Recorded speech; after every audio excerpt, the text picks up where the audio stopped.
Big boss title winner తెలిసిపోయింది మనకు ఖచ్చితంగా నిఖిల్. దాంట్లో ఎటువంటి డౌట్ లేదు. ఎవరు కూడా ఎటువంటి అపోహలు పెట్టుకోవద్దు. ఖచ్చితంగా గౌతమ్ కూడా గుడ్ ఫైట్ అని చెప్పాలి. చాలా అంటే చాలా దగ్గరగా వచ్చేసాడు. 1% ఓటింగ్ తేడాతో మన టైటిల్ విన్నర్ అయితే నిఖిల్ అయిపోయాడు. ఖచ్చితంగా ఇటువంటి గేమ్ స్పిరిట్ నేను ఇంతవరకు ఎవరి దగ్గర చూడలేదు. చాలా మంచోడు, జెన్యూన్ పర్సను. ఖచ్చితంగా విన్ అవ్వాలని అందరూ కూడా జనాలందరూ కూడా కోరుకున్నారు. అలాగే జరిగింది. కొన్ని మిస్టేక్స్ చూసుకుంటే ఎక్కువగా గౌతమ్ అప్పుడప్పుడు అగ్రెసివ్గా మాట్లాడడం అవన్నీ కూడా కొద్దిగా మైనస్ అయినాయేమో అనిపించింది నాకైతే.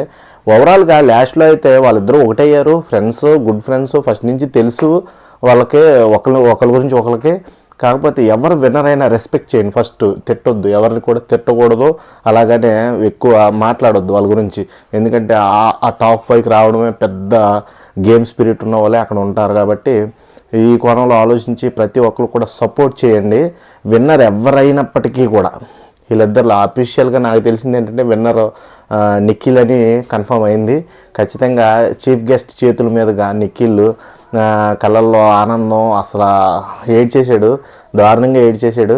నిజంగా ఎవరైనా సరే ఒక సక్సెస్ లేని వ్యక్తికి ఒక సక్సెస్ అందిందంటే అది ఎంత ప్రౌడ్ మూమెంట్ అంటే నాకైతే బాగా టచ్ అయింది. నిఖిల్లో స్టోరీ అయితే నాకు బాగా టచ్ అయింది. కాబట్టి నేను నిఖిలే ఖచ్చితంగా విన్నర్ అవ్వాలని కోరుకుంటున్నాను. ఎందుకంటే అర్హత ఉన్న వ్యక్తి ఇప్పుడు 2-3 సంవత్సరాలు ఇంట్లో ఉండి అమ్మ నాన్న 30 రూపాయలు 20 రూపాయలు సిగరెట్లు కనుక్కున్న అదే సిచ్యువేషన్ మనందరికీ తెలుసు. మనం కూడా మిడిల్ క్లాస్ ఫ్యామిలీ కాబట్టి ఇప్పటివరకు ఇంకోటి ఏంటంటే ఇప్పటివరకు కూడా మనోడికి రెంట్ హౌస్లోనే ఉంటున్నాడు, ఓన్ హౌస్ లేదు.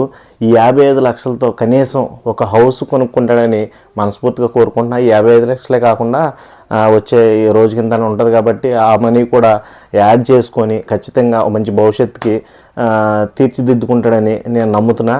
నిఖిల్కి ఇది చాలా అవసరం. గౌతమ్కి కూడా ఈ విన్నింగ్ స్పిరిట్ అనేది కావాలి. కానీ గౌతమ్ ఓకే నా ఇప్పుడు బెటర్ దెన్ నిఖిల్ మీద కొంచెం బాగా ఉన్నవాడే కాబట్టి నో ప్రాబ్లం. కానీ రేస్లో ఉన్నాడు చూడు, అది గ్రేట్నెస్. మామూలు రేస్ ఇవ్వలేదు, మామూలు కాంపిటీషన్ ఇవ్వలేదు. నిఖిల్కి అయితే లిటరల్లీ ఎవరు గెలుస్తామరా బాబు ఇద్దరిలో అని వచ్చపడిపోయింది అనమాట. చీఫ్ గెస్ట్ చేతుల మీదుగా ఇచ్చాడు. ఆ చీఫ్ గెస్ట్ ఎవరో కామెంట్ చేయండి. అసలు మామూలు చీఫ్ గెస్ట్ కదా ఆయన, ఎవరు చెప్పను నేను, మీరే కామెంట్ చేసి తెలుసుకోండి ఖచ్చితంగా ఆ చీఫ్ గెస్ట్ ఎవరనేది.